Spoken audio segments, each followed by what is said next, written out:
ini adalah kerja manual. Lagi-lagi kami juga menemukan kasus yang terjadi pada PSI sendiri, antara hitungan batang lidi dengan yang ditulis itu berbeda dan suaranya berkurang.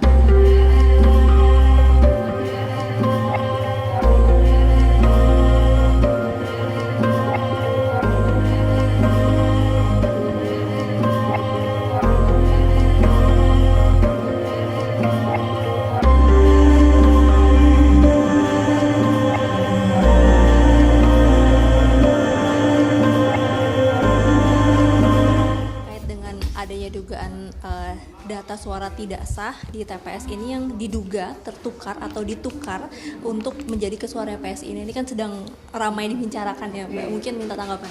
Ya, ini terjadi di mana-mana ya, dan mungkin karena tadi ini kan kerja manual.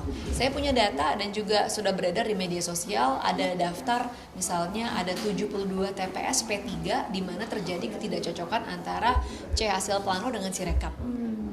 Begitu pula Nasdem ada puluhan TPS, Perindo juga demikian gitu. Nah, itu yang udah beredar di media sosial. Nggak tahu kalau partai-partai lain juga nanti akan menyusul datanya. Apakah untuk setiap peristiwa kita mau katakan ada pengelubungan gitu kan. Jadi ini adalah kerja manual. Lagi-lagi kami juga menemukan kasus yang terjadi pada PSI sendiri, bagaimana misalnya antara hitungan batang lidi dengan yang ditulis itu berbeda dan suaranya berkurang, bisa 100%, bisa 50%.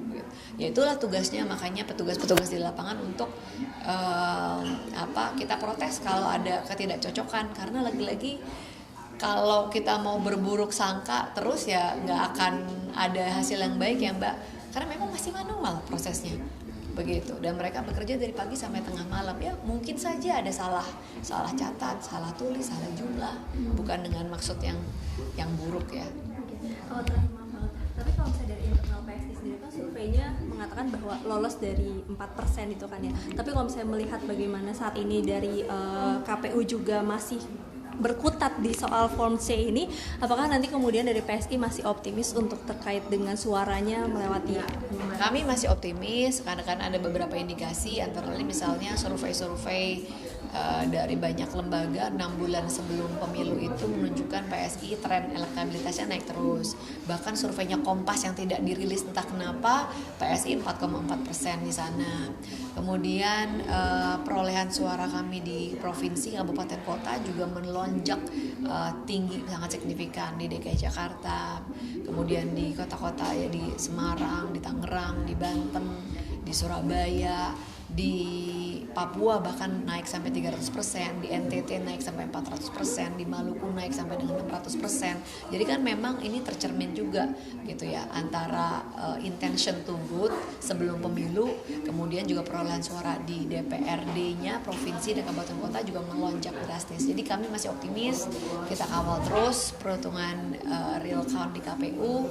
Dan yang awal kan bukan cuma PSI ya, banyak Mbak gitu kan. Kalau kita coba deh sekali-kali main ke udah selesai di kecamatan ya, tapi kalau kita lihat di sana ada banyak sekali orang yang berjaga dari pagi sampai malam, dan ini nggak bisa kita di tempat seperti itu kita tiba-tiba simsalabim abrakadabra gitu.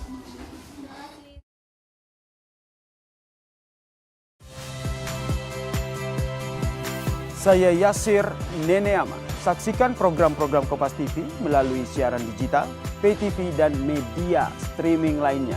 Kompas TV, independen, terpercaya.